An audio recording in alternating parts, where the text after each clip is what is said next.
few people that we want to introduce to you today. One of them is a gentleman who was a star witness. He and his wife were. They saw a lot of things that happened that night, and they tried their best to tell their story. And this man is here today, and his name is Mr. Ken Roach. Would you come up to the podium, Ken, please?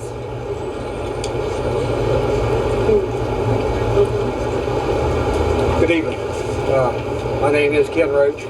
I'm born and raised in Eustis, Florida. My family and I, on Christmas Eve of each year, really, always went down to spend Christmas Eve with my wife's family. And this time, we were going by the Zeigler store, which is on Dillard Street in Winter Garden. And the first shot that we heard, we actually thought that this was fireworks going off because it being Christmas Eve.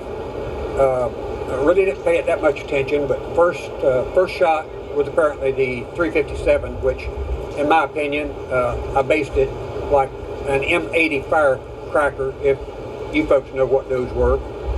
And then shortly, instantly, after that one sound, it sounded as though you had lit a whole pack of firecrackers that had different volumes. And we saw actually five vehicles parked in front of the store. I don't remember all of them now, what type they were, what colors. I did fill an affidavit out, my wife and I. And in that affidavit, the colors of the cars, the types of the vehicles are stated in that affidavit, which we sent 5 different affidavits out to the governor's office, to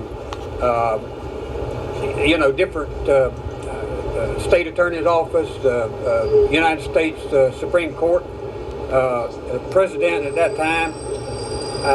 We've done for 36 years. This man has sat on death row. I hope that we did have something in preserving his life, and we'll keep doing everything that we can to preserve it. Now, I was born and raised out in the country. I'm an old country boy, and I do know what different volumes of guns sound like, the different calibers. And what really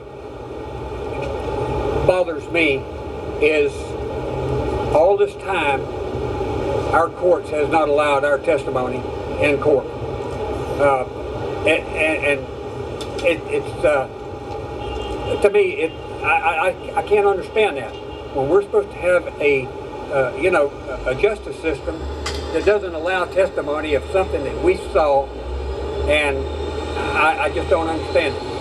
The one thing that I've heard Mr. Ashton make a statement that we were undependable. Not personally, but just after Tommy had tried for an appeal, he came out one time and made this statement. I've never met the man. I've never met Lawson Lamar, but apparently they're not shooting for justice. It's got to be something else. And I want to thank Lynn and the other people that has been behind Tommy and supported him. There is no way I pass this store time and time again.